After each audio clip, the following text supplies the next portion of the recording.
ง่ายๆนี่ก็บ่จักเนาะบ่เรื่องมันบ่เรื่องหรอกบ่จักได้เที่ยงไปปันตั้งแต่กันไว้ซื้อเมื่อให้ลูกพี่น้องลูกเป็นไข่ให้ผลไม้กับอันผัวแล้วเพราะว่า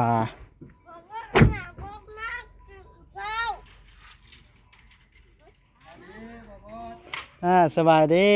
ลุง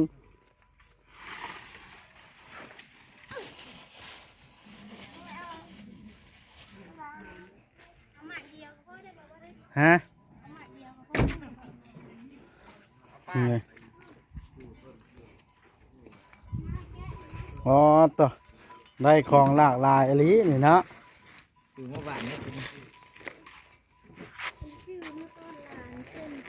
ตอนบุกตอนร้านมีลูกมีร้านคือกันได้อันนี้ก็เวลาเป็นอะไรลูก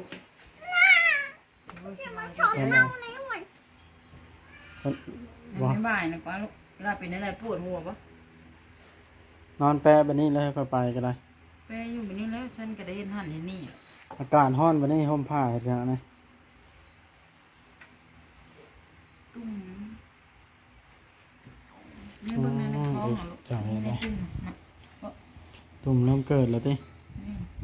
เป็นไงลูกเวลานะเงาให้ติ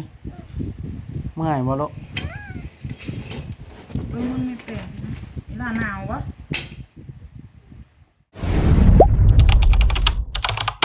อย่าลืมกดติดตามเพื่อเป็นกำลังใจให้ผมด้วยนะครับทุกคนขอบคุณมากๆครับกันแล้วบาทนะจะซื้อมาเพียงเหรอกินได้หางหนึ่งกินเลยไหมขายเอาหน่อยไว้จะขายให้นะซื้อมือให้ลูกไข่ดิมันเป็นสองใช่ล่ะอยู่ข้างนั่นพ่นโอ้ยฮะเจ้าต้องยู่เขาเบิ้งสิบอกวิธีการนะง่ายๆนี่ก็บ่จักเนาะบ่เรื่องมันบ่เรื่องหรอกบ่จักได้เที่ยงไปปันตั้งแต่กันไว้ซื้อเมื่อให้ลูกพี่น้องลูกเป็นไข่ให้ผลไม้กับอันผัวแล้วเพราะว่า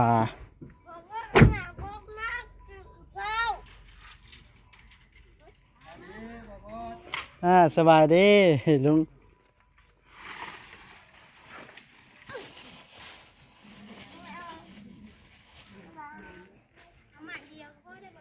ฮะนี่อ๋อตัวได้ของหลากหลายอหลีนี่เนาะซื้อเมื่อวานเนี่ยตอนบุกตอนร้านมีลูกมีร้านคือกันได้อันนี้ก็ได้ใจเด้อยังอยากมากินน้ำเราอยู่เราพาไปกินแล้ว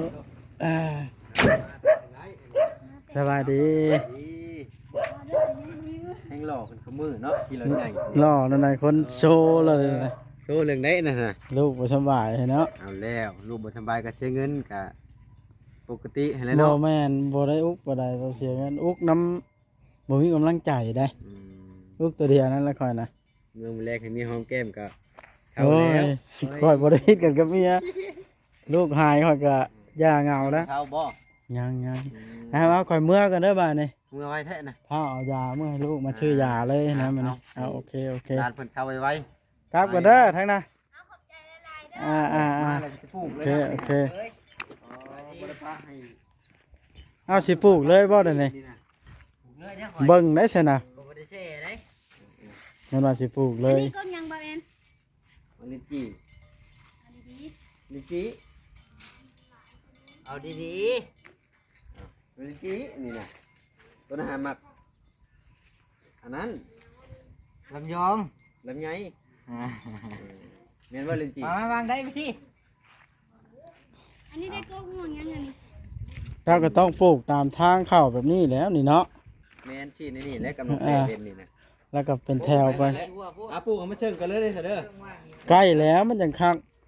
บ่ปลูกพี่ละยามันออกไปแดดเพิ่นคันอันก็ง่วงปลูกไกลยับเขาอีกคันก็ลำไยแล้วปลูกรถไกลก็ได้ว่ามันบัวใหญ่กว่านั้น ลิ้นจี่ บ่วัด พวกมึงเนาะ มังเงาะบ้านเฮามันเป็นนะบ้านเฮา เป็น เห็น เป็น เขา กัน เห็นเขาปลูกไว้ เอาปลูกแค่ปลูกเบิ่งเลยได้ใส่ เฮ้ยเอาตัวใดไปปลูก อ่ะ นี่ ว่า นะ สิเบิ่งเมื่อกันพี่น้องเอ้ย น้อยแท้นะ ค่ำเลยลูกบ่สบายบ่เองนะครับเมื่อกันสบายดีเด้อไปเทืองแล้วเฮ็ดหยังซะอันนี่สบายดีนุ่ม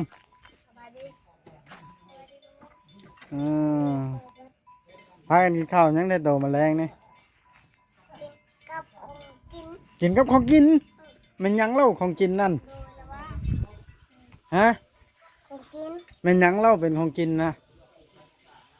เอาเจอไหม หน่อไม้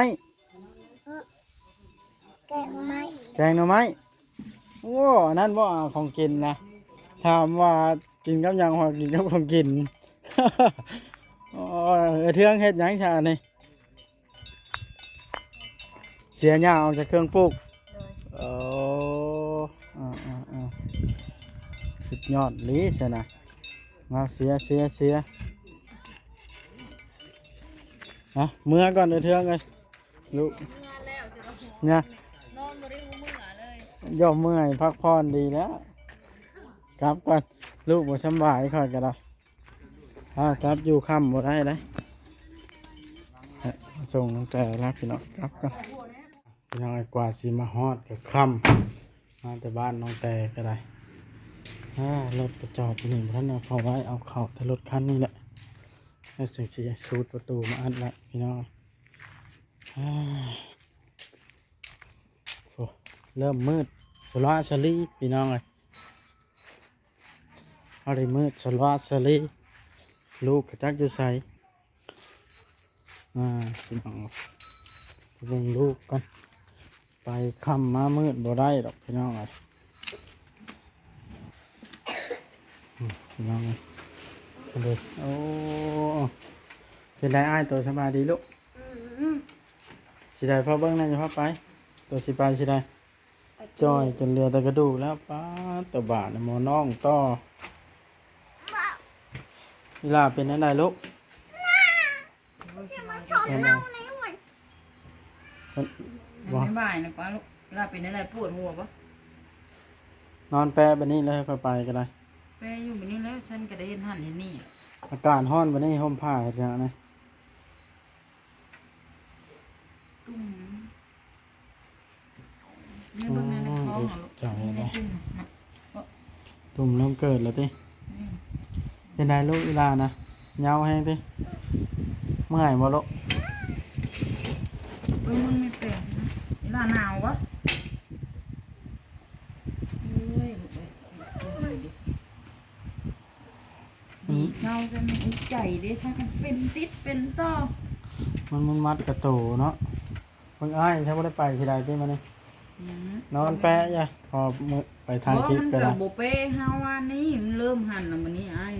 น้องนี่ละเป้อยู่มันนี่นะ ตกใจเลยน้อย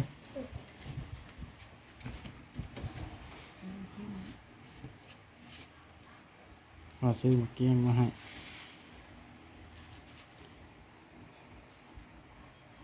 โอ้ยชีวิตเลยเหงาฮะลูกกินอย่างไรซะ อีหล่าน่ะกินอยุขนมนมมันก็กินเบิดเครื่องเต้า เพิ่งกองดิ แม่ อ้ายนี่นะกินหยังซะ กินโอวัลตินเบิดในลูกจอกนึงมัน เออ ป้าพาไปนอนน้องหมอเขาใจดิอีหล่านะมันแปรอยู่น่ะ เดี๋ยวนอนแล้วเฮ็ดบ่ได้เมื่อยเลยน้อยไปสิได้ก็บ่มีกำลังใจเฮ็ดเนาะ ใครสิมีกำลังใจ ที่แรกก็อุกน้ำอ้ายแล้วไข่แน่แล้วบัดน้องต่อบาดนี่อ้ายยังว่าไข่ประมาณได้หรือบ่2 อาทิตย์ให้อ้ายทิศปลายเนาะ เก่ามือ 9 มื้อ โบราณตัวนั้นแต่บ่ลูก 9 มื้อก็หลายเติบแล้วดิเกือบ2 อาทิตย์แล้วเนาะทิศปลายนะเมื่อยดิบ่น้องหาก็ได้4 มื้อบ่เฮ้ย ตั้งแต่มือไปเข้าน้ำเกลือพุทธ ข ขนมกินนะใช่ขน น้อง ม ห่า นี้ มื้อนี้ เพราะกินได้ขนมนี้ กินแต่ขนมนวมเบิดเลยขนมนวมลืมโทรบอกจะซื้อมา คิดที่จะกินนึกว่าขนมอันนี้ก็ได้ ให้กินนะลูกขนมนั้น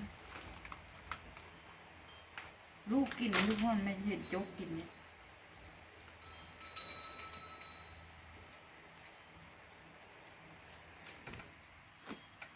เอาไว้ช่องตู้เย็นเด้ออันผ่าปิดหน้าผากนั้นคอยซื้อมานะ ไหวเลยเด้ ปูตายมันปูบ่ตายจะง่ายแหละเนาะ มันไม่เสร็จประตู ให้แม่ให้แม่เช็ดประตูลูกมันฮ้อนนะประตูฮ้อนนะห่มผ้าให้เพียง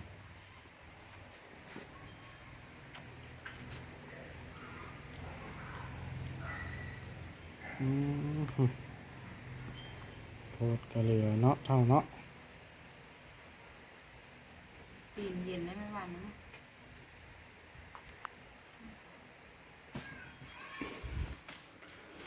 มันมีหัวอายพังอาการอายมาเล่าตนตุ้มสิขึ้นเนี่ย เฉพาะลูก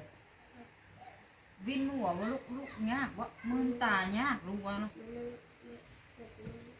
ถามอ้ายแล้วผู้เป็นก่อนนะที่ไข่ติดต่อ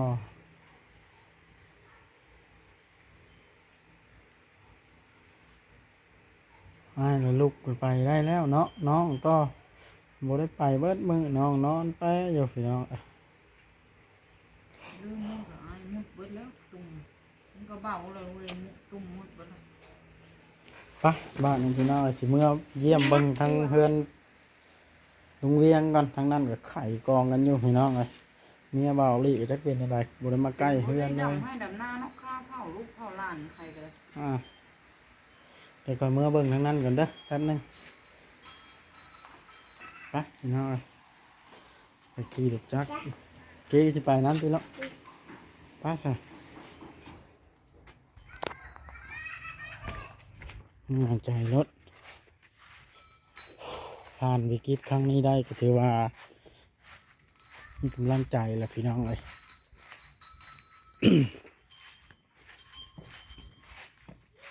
เมื่อย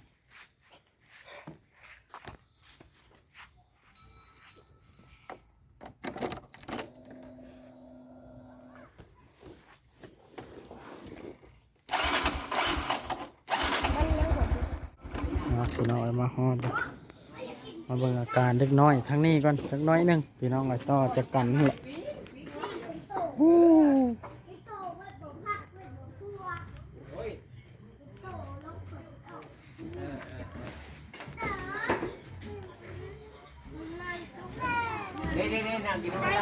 ใช้อาการเล็กน้อยทั้งนี้เป็นไดหมออ้ายนี่ เด็กหลาย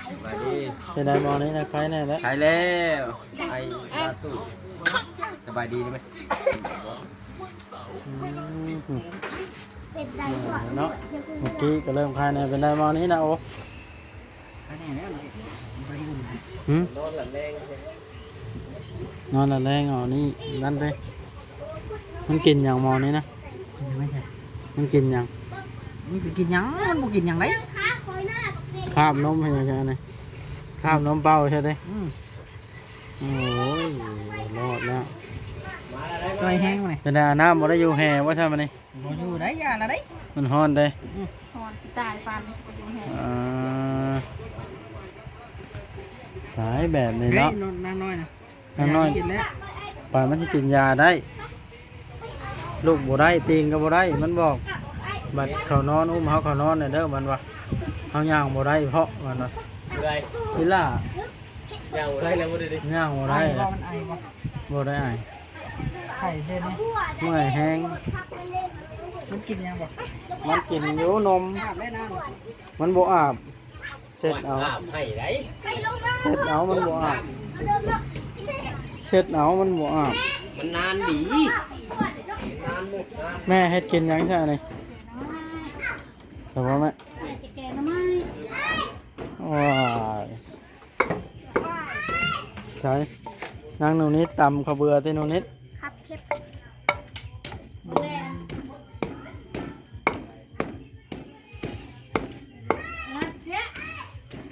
แม่กันไปกวดเล็กน้อยชามเชื่อ มองเอาให้3ถุง หมดจังเขาแน่กินบาทเลยเนาะ เด็กน้อยก็กินบ่เป็นป่านนี้เขาบ่กิน ทำ มา ไปกินตามหมอช่างว่าตัวนี้ก็กินตัวนี้กินย่างละแนวนึงพอดี เด็กน้อยเขาก็บ่กินมาได้กินยาบอกแม่บอกให้ไปอันชื่อเอายาพุ่นมะกอยน้ำเอายาเอามอกเอามอกยาอันปีแล้วมะกอยให้เด็กน้อยกินมันจังเขากินเอาแววก็ยังกินแม่แก้วกอยให้กิน ย่างเลยเนาะหมอไอ้มันย่างแล้วหมอไอ้ใหญ่เนาะ ย่างได้ล่ะมันนี่ย่างได้มันนี่ เยอะมันแวะมัน มันต้มบ่มีนะ เริ่มมุด มันเป็นม้าน้ำพ่อนะพ่อมากันละมันหักจอยแห้ง มันยังอุ่นอยู่ถึงเลย เสื้อขนมมากินยังบ่ทันกินครับ เอ้ยยังกินเอ้ยยังเท่าไรมึง มันดอกบ่เบิ่นเท่าอันนึง แล้วก็ได้ มันดอกเลย อ่า แต่ลู เรีย ก กกินหนังนั่นอยู่แล้ว อ่า หมักสุ่มมดหรือว่าฮอตเปียง ถ้ากินแล้วมักส้มนะ ครับ เป็นยัง ไม่ใหญ่ให้เปิดเด้อคุณ ปั่นน้องเด้งส่งใน ถึงง่อยสองตัว แสดงว่ายังบ่ทันเบิดสตูก็ได้กินคือเพื่องเดียวหนึงบีกับแม่ผมว่าเอามาปั่นบ่เด้งเบิดแล้วบ่ได้นี่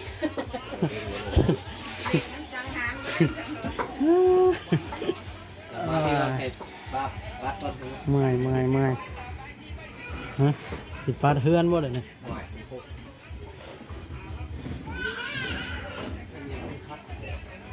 เนาะพี่น้องไอ้บาทนี่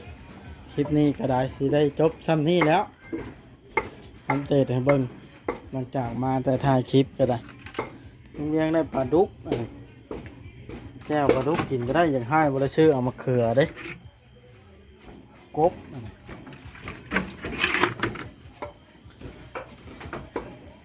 เอามาทางนี้ก็แกงเฮ็ดปวกหรือหน่อไม้อันนี้ เฮ็ดเครื่องใส่หน่อไม้ แกงเฮ็ดเพื่องใส่หน่อไม้เนาะ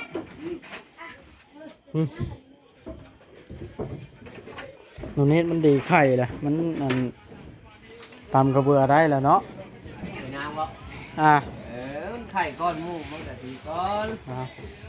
เอาไข่ก้อนหมูในบาทมันก็สิดีก้อนหมูในบาท ไข่ มันเข้า กลัวไข่ก้อนหมูก็สิดีก้อนหมู แรกแล้วเจอหมูกับไข่ได้ชนะหมูกับไข่คือกันเด้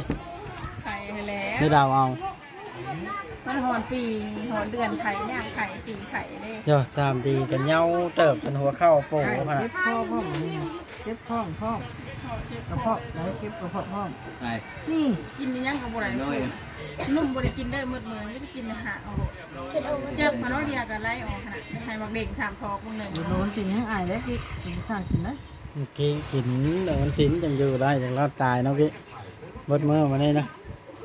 ได้กินโอนตินเล็กน้อย เห็นลุงบนคนช่องเก้าเห็นลุง รอดตายยันชงโอนตินกินเนี่ยหมอ เล่ นี่ นมันบดชามสี่ท้องเลย เบดซองพุ่นเอามาในพวกนี้ เอาไปใส่ในตู้เย็นไว้มันเป็นไข่กินเห็นหมูกิน เบดชามพ่อ น้ำเบิดและเขาว่า